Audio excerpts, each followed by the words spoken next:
itu jodohnya fotografi. Tapi ya namanya artis ya coba-coba aja. Sama aja ini ngulang-ngulang lagi gitu. Kalau ketemu jreng ya udah kalemin aja. Ini bagian yang paling aku suka setelah aku finishing karya ya.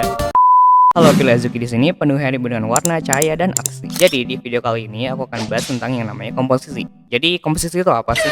Jadi komposisi itu kalian pasti tahu lah, itu dari fundamental menggambar. Kalau dalam arti simpelnya itu komposisi itu kayak peletakan atau penyusunan pada suatu hal gitu. Itu bisa kayak musik, penyusunan kata, fotografi, dan juga seni visual yang paling utama di video ini. Karena ini channel gambar. Jadi yang seperti kalian tahu kalau seni visual itu kayak 11-12 sama fotografi ya. Kalau kamu bisa fotografi, pastinya kamu bisa gambar juga gitu. Penempatannya gitu maksudnya, bukan lebih kayak ke sepuh-sepuh gitu.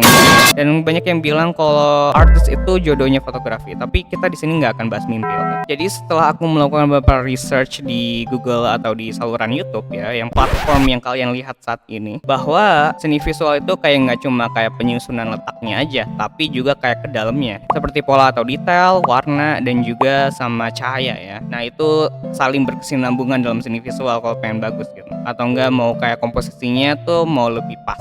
Dan komposisi itu gunanya ya buat kayak mengarahkan audiens kepada karya kamu gitu, mau fokusnya kemana. Dan itulah gunanya komposisi. Oke, tanpa lama-lama lagi kita langsung aja ke tata letaknya. Yang akan aku bahas pertama adalah tata letaknya dulu ya. Jadi tata letaknya itu adalah sebuah planning atau rencana awal menggambar gitu. Jadi aku akan bahas lebih awal dulu di tata letak, oke? Dan di sini aku akan jelasin 4 yang paling umum digunain untuk para artis. Ini bagus banget buat para pemula yang buru-buru banget gunain namanya grid ya. Yang pertama akan aku buat adalah rule of third ya di sini. Ini rule of third itu paling banyak digunain apalagi di HP kalian gitu. Coba aja cek di pengaturan, pastinya ada rule of third atau kayak semacam grid, 2 garis yang berpotongan gitu. Nah yang garisnya itu sebenarnya adalah peletakannya, sedangkan 2 garis pertemuannya itu kayak sesama garis itu pertemuannya itu titik letaknya gitu, titik fokusnya. Tapi kalau beda kanvas gimana ya kak gunain gridnya? Jadi komposisi grid ini kayak nggak cuma sekedar garis aja, ini udah dihitung sama matematika yang lebih presisinya itu gimana. Jadi meskipun kalian ukurannya beda kayak persegi atau mungkin ukuran kanvas yang lain itu kayak pas gitu. Aku tahu kalian itu nggak selamanya pakai grid, tapi kayak biasain dulu lah.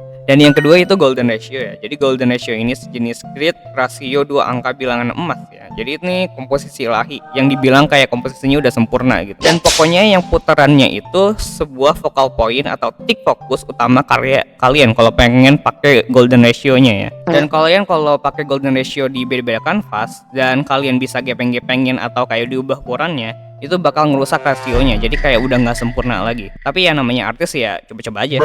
Dan yang ketiga adalah simetris dan asimetris. Pasti kalian udah tahu ya, simetris itu kayak 2 penyusunan yang sama, kiri kanan itu sama gitu. Sedangkan asimetris itu peletakannya sama, tapi 2 barang ini berbeda. Ini misalnya ini simetris dan di sini asimetris gitu loh. Tetap sama peletakannya tapi dengan ukuran yang beda-beda. Kalian biasa gunain ini kalau kalian punya karakter atau objek yang lebih berbeda-beda atau 2 karakter yang berbeda, atau mungkin kayak karakternya kembar gitu ya, kembar siam.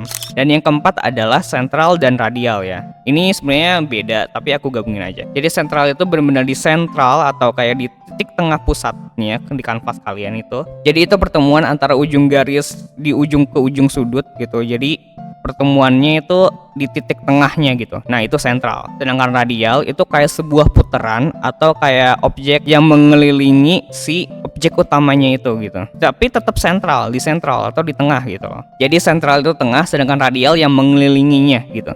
Simpelnya gitu. Dan itu dia 4 komposisi yang sering aku gunain. Dan ya mungkin kebanyakan orang juga pakai ini ya, lebih tepatnya apalagi di fotografi juga. Jadi kalian pelajarin ini dulu atau biasain tata letaknya gitu sampai kalian bener-bener nggak usah pakai grid sama sekali. Jadi karena udah terbiasa titik fokusnya kemana, dan kalau beda kanvas juga bisa tahu ukurannya berapa gitu. Jadi aku saranin untuk kalian para pemula, kalian itu pakai grid atau garis komposisinya dulu.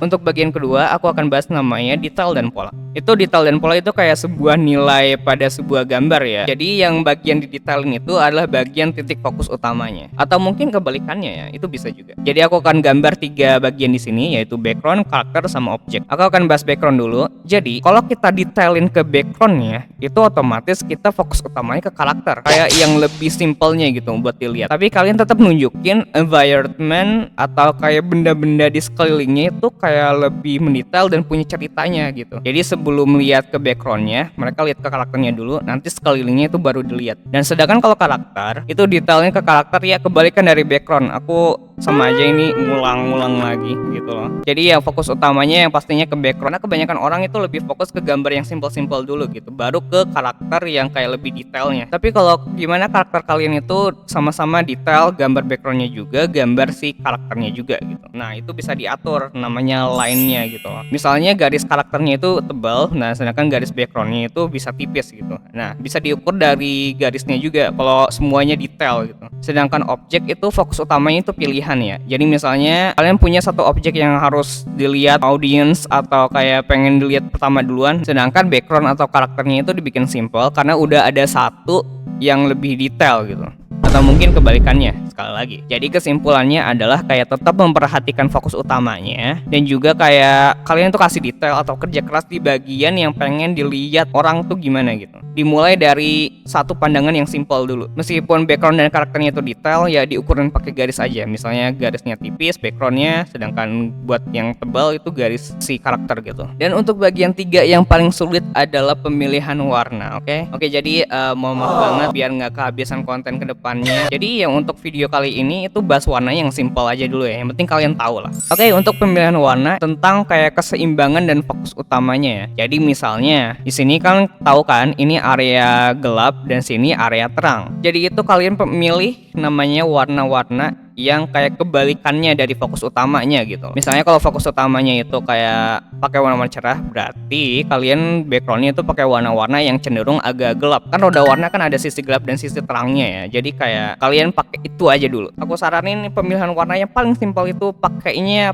teori gitu dulu ya, sisi gelap dan sisi terang. Tapi gimana Kak kalau warnanya random? Jadi kalau warnanya random itu kalian harus namanya gelap terangin gitu. Gelap terangin suatu warna. Kalau warnanya itu random banget itu kalian aturnya pakai gelap terang, oke? Jadi usahain yang seperti aku bilang tadi, yang tengah-tengahnya itu atau kayak bagian fokus utamanya itu kayak lebih terang dibanding warna yang lain gitu. Kebalikannya aja. Jadi kalian mainin gelap terangnya aja gitu. Sebenarnya milih warna itu nggak gampang ya. Aku bakal ada video lagi yang lebih menjelaskan lebih detail lagi ya di konten selanjutnya, mungkin aku nggak tahu kapan. Tapi yang penting untuk penjelasan lebih detail tentang pemilihan warna bakal aku buat. Oke. Jadi di video ini kalian belajarnya yang dasar-dasarnya aja dulu ya. Jadi kesimpulannya itu adalah kayak terangi area yang menjadi fokus utama. Kalau cerahnya lebih berarti ada gelap satu sedikit buat kayak trik fokus utamanya. Kalau gelapnya juga lebih juga pasti ada namanya cahaya atau cerahnya sedikit gitu buat jadi fokus utama. Kalau warna kalian yang terlalu mencolok atau ngejreng ya udah kalemin aja, maksudnya enggak kayak gelap terangnya gitu biar kayak lebih pudar. Nah itu lebih bagus juga problem solusinya. Dan bagian yang keempat yang terakhir ada lighting, adalah arah cahayanya. Nah ini bagian yang paling aku suka setelah aku finishing karya ya.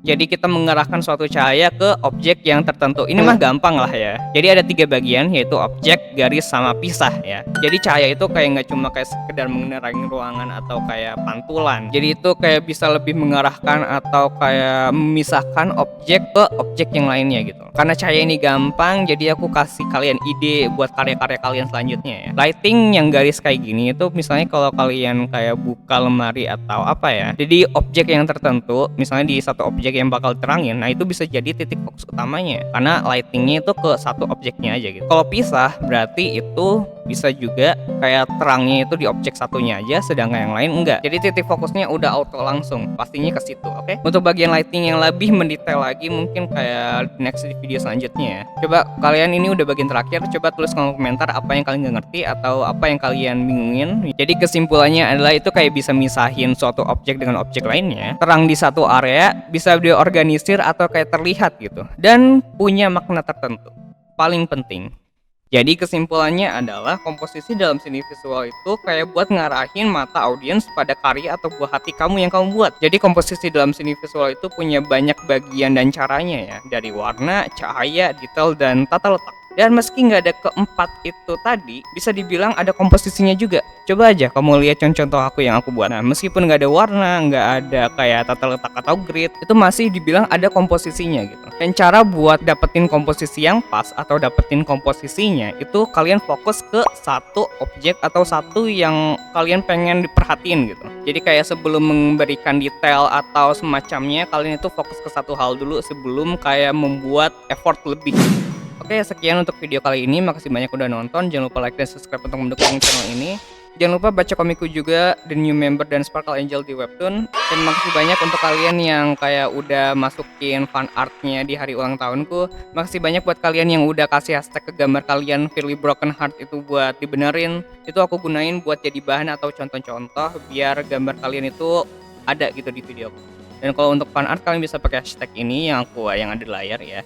Dan jangan lupa join ke Discord dan WhatsApp aku, semua link ada di deskripsi. Dan ya, semangat gambarnya. Bye.